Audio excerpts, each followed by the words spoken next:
आप देख रहे हैं यूआर टीवी।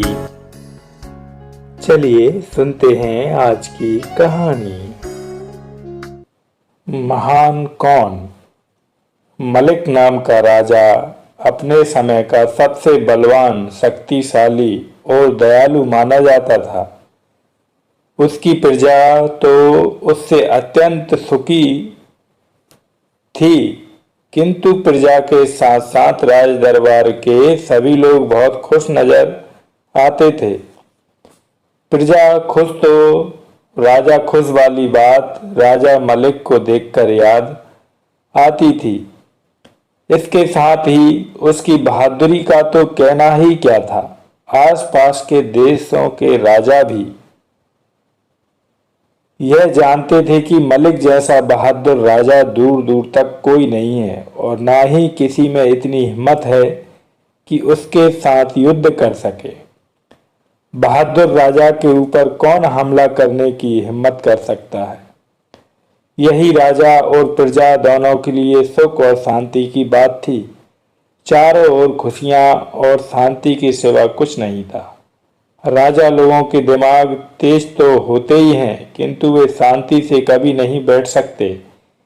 यदि वे युद्ध न करें तो उनके मन में कोई ना कोई भावना उठती रहती है। यही हाल हुआ राजा मलिक का। एक बार उन्होंने बैठे बैठे सोचा कि क्या वास्तव में ही मैं एक ऐसा बहादुर और महान राजा हूं कि मुझ में कोई दोष ही नहीं है, मगर इस बात का फैसला कैसे हो? इसी सोच में पड़ गया था राजा मलिक। उसने मन ही मन में निर्णय किया कि वह अपने मंत्रियों और सेनापति को बुलाकर उनसे भरे दरबार में यह पूछेगा कि तुम लोग यह बताओ कि मुझ में कोई दोष है भी या नहीं। इससे अच्छी बात जन परीक्षा भला और क्या हो सकती है। दूसरे दिन दरबार खास बुलाया गया, जिसमें राज के सारे मंत्री, सेनापति, राजपुरोहित सभी को विशेष निमंत्रण भेजकर बुलाया गया। राजा के इस विशेष निमंत्रण की बात सुनकर सभी लोग हैरान थे। आज तक राजा ने कभी भी तो उन्हें इस प्रकार का निमंत्रण भेजकर नहीं बुलाया था। विशेष दरबार में राजा मलिक ने अपने राज सिंहासन से उठकर सर्वप्रथम राजपुरोहित से पूछा, पंडित जी, आप तो हमारे राज्य के सबसे बड़े विद्वान एवं आदरणीय हैं। आप ही सत्य बताएं कि हम जो अपना राज चला रहे हैं, इसमें आपको कोई ऐसी त्रुटि नजर आ रही है जिससे हमारी बदनामी होती हो? नहीं महाराज, आप तो विद्वानों के गुणों की कद्र करते हैं। जिस राज में पंडित की पूजा होती हो, धर्म का पालन होता हो, वह राजा महान होता है। पंडित की बात सुन राजा मलिक बहुत खुश हुए और झट से अपने महामंत्री की ओर देखकर बोले, क्यों महामंत्री, आपका हमारे बारे में क्या विचार है? क्या आपको हम में कोई दोष नजर आता है? महाराज, आपका राज तो इस समय महान राज्य है। जिस राजा की प्रजा सुखी हो, उसका राज्य सुखी ही होता है। सुखी बलवान राजा उस देश के राजा में सब गुण होते हैं। महामंत्री के इस निर्णय से राजा मलिक और भी खुश हुआ। राजपुरोहित के पश्चात महामंत्री ने भी उसे निर्दोष सिद्ध कर दिया था। अब राजा ने सेनापति की ओर इशारा करके कहा, क्यों बहादुर सेनापति, क्या आपके विचार में वास्तव में ही हम निर्दोष हैं? हमारे में सभी गुण हैं जो एक महान राजा में होते हैं। सेनापति ने अपना सिर राजा के आगे झुकाते हुए कहा, महाराज, आप केवल दयालु राजा ही नहीं बल्कि इसके साथ साथ बहादुर और महाबली भी हैं। आपकी शक्ति के आगे बड़े बड़े बहादुरों ने अपनी तलवारें फेंककर सिद्ध कर दिया कि आप महान हैं। एक महान व्यक्ति और महान राजा, यह सभी गुण तो आप में हैं। सेनापति के मुंह से यह शब्द सुनकर राजा मलिक और भी खुश हुए। उन्होंने सभी दरबारी लोगों को हाथ जोड़कर विदा किया। उनके जाने के पश्चात राजा मलिक फिर सोच में पड़ गए। उनकी आत्मा जैसे अपनी प्यासी ही रह गई हो, क्योंकि खाली राजा दरबार के लोगों से अपनी प्रशंसा सुनने से सत्य उसके सामने नहीं आ जाता था। इसके साथ जनता का विश्वास प्राप्त करना भी जरूरी था। जनता के निर्णय के बिना हर विश्वास अधूरा माना जाता है। हाँ, यदि जनता उसको निर्दोष और गुणवान मान ले तो शायद उनकी आत्मा संतुष्ट हो जाए। हाँ, वे अपनी प्रजा से विश्वास का मत प्राप्त करेंगे। ऐसा मन में मलिक राजा ने सोचा। दूसरे दिन उन्होंने सारे राज्य में इस बात की घोषणा करवा दी कि महाराज मलिक अपनी प्रजा को दरबार में बुलाकर उनके मन की बात जानने की इच्छुक हैं। सारे देश में इस बात की घोषणा कर दी गई। फिर एक दिन जैसे ही सारी प्रजा राज दरबार में हाजिर हुई, राजा ने अपने देशवासियों के सामने खड़े होकर कहा, मेरे देशवासियों, आज मैंने आपको इसलिए यहाँ पर बुलाया है कि मैं अपने बारे में आप लोगों के विचार जान सकूं। मैं यह तो जानता हूँ कि मैं भगवान नहीं हूँ, मगर मैं आपसे यह भी तो जानना चाहूँगा कि आप लोग मुझसे सुखी हैं अथवा नहीं। हम अपने राजा से बहुत सुखी हैं, हमें कोई दुख नहीं। सारी प्रजा एक साथ बोल उठी। तो क्या हम यह जान सकते हैं कि हम में कोई दोष आप लोगों को नजर नहीं आता? यदि हम में कोई दोष हो तो आप लोग बेधड़क होकर बोल सकते हैं, नहीं महाराज, आप में कोई दोष नहीं, आप में तो सभी गुण ही गुण हैं। प्रजा ने फिर एक बार कहा। राजा मलिक अपनी प्रजा का विश्वास प्राप्त करके अत्यंत खुश हुए और प्रजा को हाथ जोड़कर प्रणाम करते हुए उसे खुशी खुशी विदा किया। स्वयं अपने महलों में चले गए। रात में अकेलापन में राजा ने यह तो जान लिया कि प्रजा और राज दरबार के लोग उसे हार्दिक प्यार करते हैं और निर्दोष भी मानते हैं। उनके विचार में मैं गुणवान हूँ, मगर इससे राजा के मन को शांति नहीं मिली। राजा ने सोचा, यह लोग मुझे इसलिए महान और निर्दोष मानते हैं क्योंकि मैं इनका राजा हूँ, इसलिए उन्होंने मुझ में कोई दोष नहीं निकाला। इस गुण और दोष का पता तो उसी दिन चल सकता है जो उसे जानता नहीं, इसलिए उसे अज्ञात बनकर अपने राज्य से दूर जाना होगा, तभी वह अपने बारे में लोगों के विचार जान पाएगा। यही सोचकर राजा ने अपने रथवान को बुलाया और उससे बोला कि इस शहर से बहुत दूर अकेले घूमना चाहते हैं, हमारे साथ केवल तुम ही चलोगे। जो आज्ञा महाराज। रथवान ने हाथ जोड़ते हुए अपना सिर राजा के आगे झुका दिया। राजा मलिक अपने राज से बहुत दूर निकल आए थे। रास्ते में सैकड़ों गांव में से उनका रथ गुजरा। उसने अपनी प्रजा से बराबर अपने बारे में यही पूछा कि तुम्हें राजा मलिक कैसे लगते हैं। सारी प्रजा की एक ही आवाज थी कि हमारे राजा तो बहुत अच्छे हैं। चलते चलते राजा का रथ एक ऐसे पुल पर आ गया था जहां पर एक समय में एक ही रथ गुजर सकता था। यह उस समय की प्रथा थी कि कोई भी छोटा व्यक्ति अपने से बड़े अथवा ऊंचे के लिए रास्ता छोड़ता था।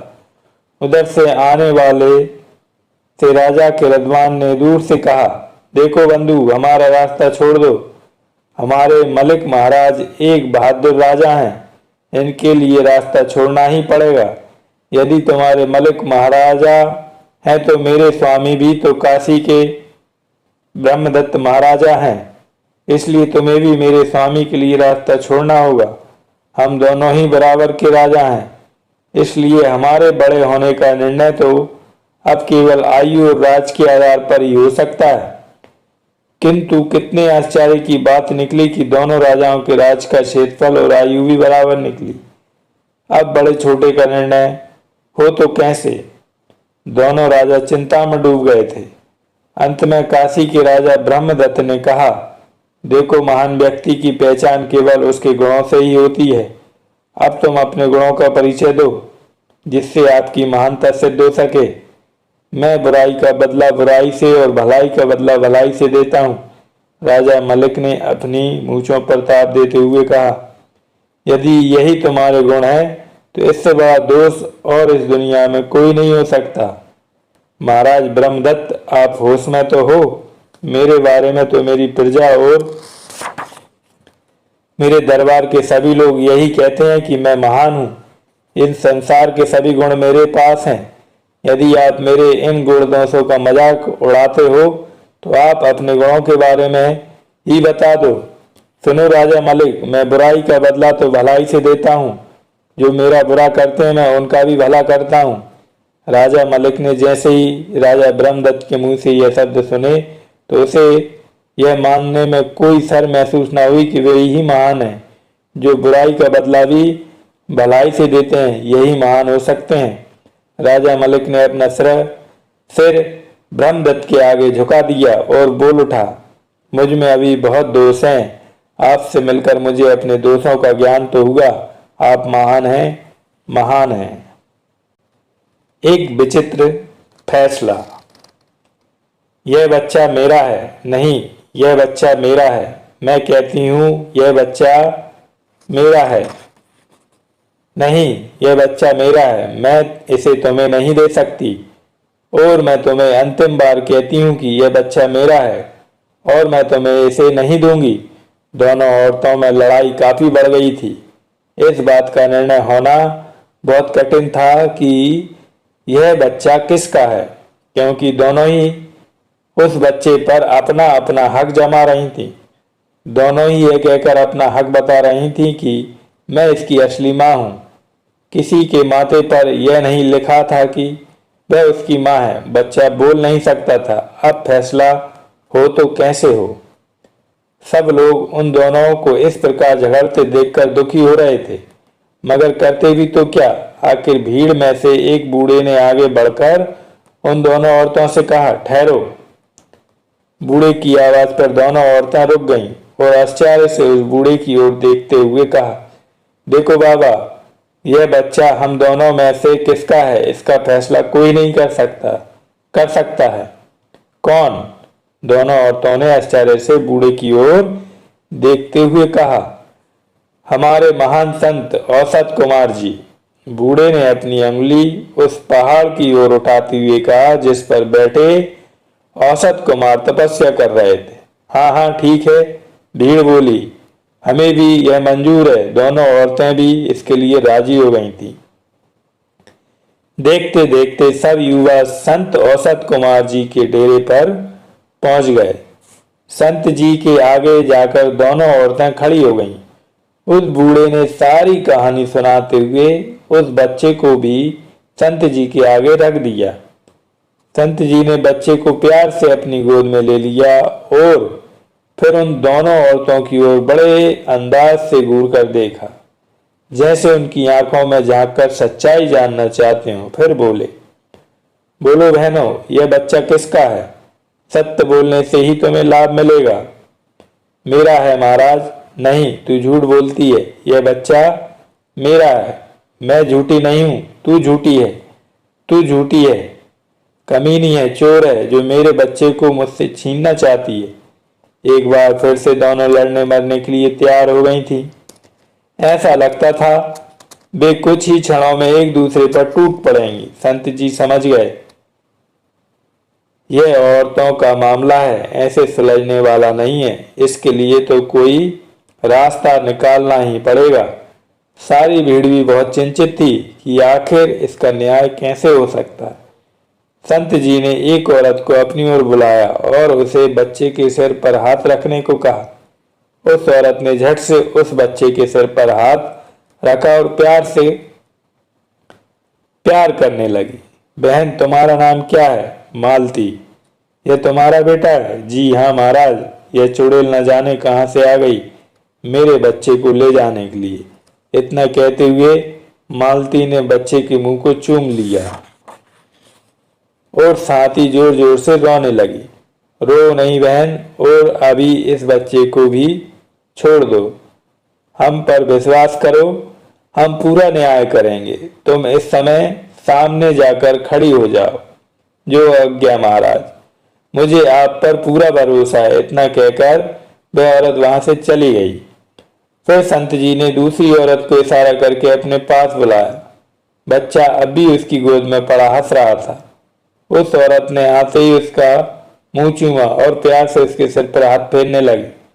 तुम्हारा नाम क्या है बहन? मेरा नाम सोनी है महाराज। तो ये बच्चा तुम्हारा है? हाँ महाराज।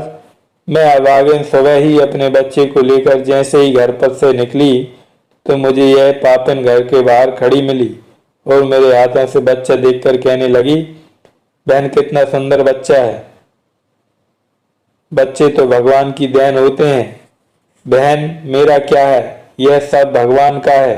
मैं अभी यह बात कह ही रही थी कि बच्चा उछलकर उसकी गोद में चला गया। फिर क्या था, इस मालती की बच्ची ने बच्चे को अपने सीने से लगाकर कहा, आजा मेरे बेटे, आ मेरे सीने से लग जा। मैं तो तेरे बिना कब से तड़प रही हूँ। तू कहाँ चला गया था मुझे छोड़कर? लगी जोर जोर से इस बच्चे को अपनी छाती से चिपकाने, इसका मुंह चूमने। मैं तो इस औरत को देखकर हैरान ही रह गई कि ये आखिर चाहती क्या है। मेरे बच्चे से तो ऐसे प्यार कर रही है जैसे इसी का बच्चा हो। तभी मैंने आगे बढ़कर इससे कहा कि बहन लाओ यह बच्चा मुझे दे दो, मैं अपने काम के लिए जा रही हूँ। तुम जाओ, मैंने तुम्हें कब रोका है? मगर मेरा बच्चा, मैंने अपने बच्चे को लेने के लिए हाथ बढ़ाए। कौन सा बच्चा? यदि तुम इस बच्चे की बात कर रही हो तो यह तुम्हारी सबसे बड़ी भूल है, क्योंकि यह बच्चा तो मेरा है। सुबह घर से निकल आया था। मैं तो हैरान रह गई थी इस पापिन की बात सुनकर। किस ढंग से आकर इसने मेरे बच्चे को मुझसे छीना था। मैं माँ होकर भी उसकी माँ ना बन सकती थी। यह माँ ना कहकर होकर भी उसकी माँ ना बन गई। सोनी ऊंची ऊंची रोने लगी थी। संत जी चक्कर में पड़ गए थे। वास्तव में ही उनके लिए निर्णय करना कठिन हो रहा था कि इन दोनों में से असली माँ कौन सी है। किंतु उन्होंने कुछ देर के लिए सोचा, अपनी आंखें बंद कर लीं। फिर कुछ क्षण के पश्चात आंखें खोलकर हंसकर बोले, देखो बहनों, मैं आप दोनों माँओं की परीक्षा लेता हूँ। यह गोल चक्कर धरती पर बना रहा हूँ। तुम दोनों इसके बाहर खड़ी हो जाओ। एक सिरे पर मालती खड़ी होगी, दूसरे सिरे पर सोनी। बीच में यह बच्चा पड़ा होगा। तुम दोनों में से जो भी इसे पहले बाहर निकालकर अपनी गोद में लेगा, बच्चा उसी का हो जाएगा। हमें मंजूर है महाराज। दोनों औरतें एक साथ चिल्ला उठी थी।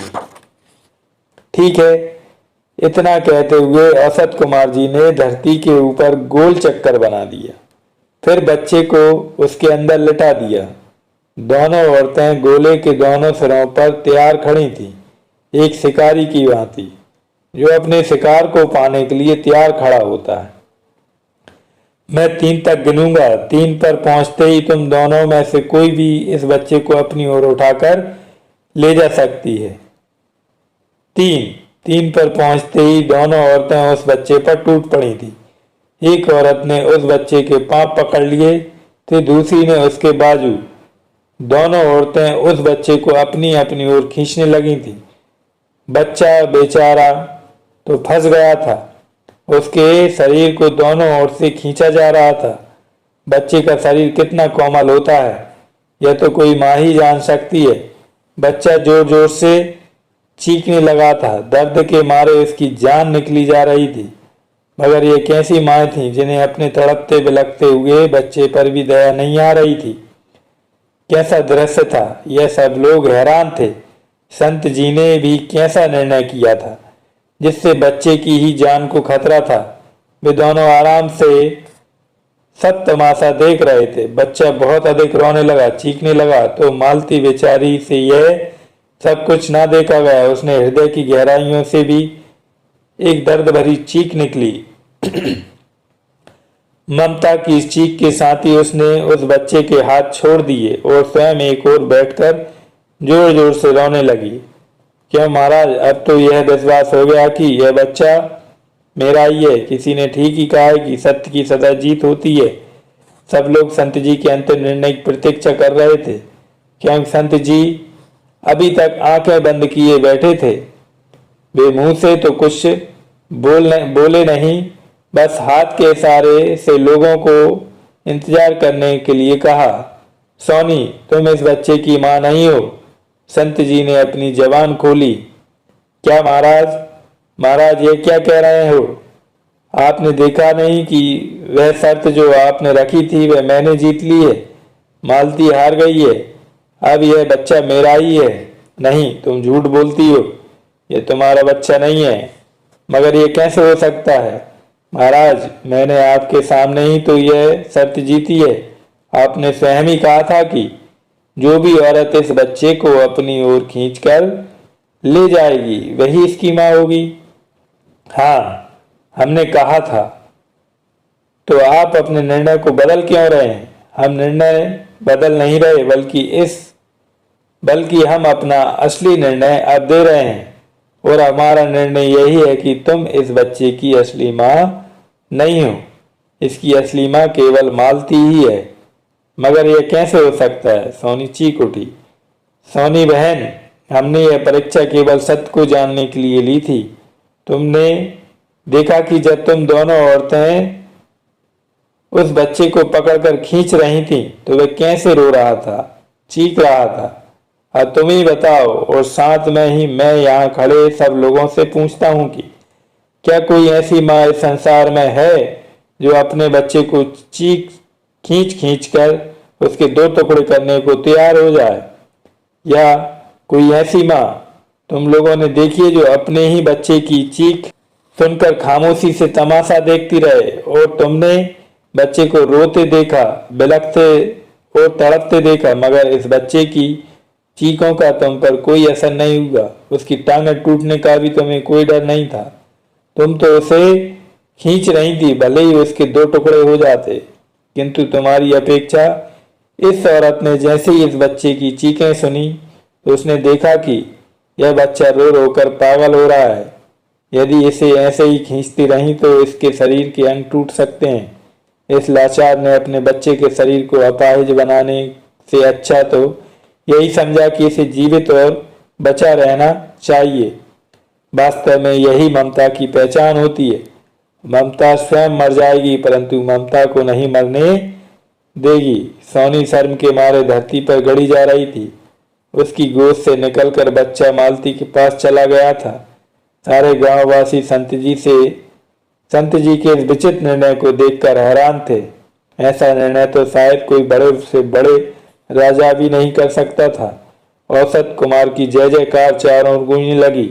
माँ मालती ने झुककर संत जी के चरणों में प्रणाम किया और उनका आशीर्वाद पाकर खुशी खुशी अपने घर को लौटी।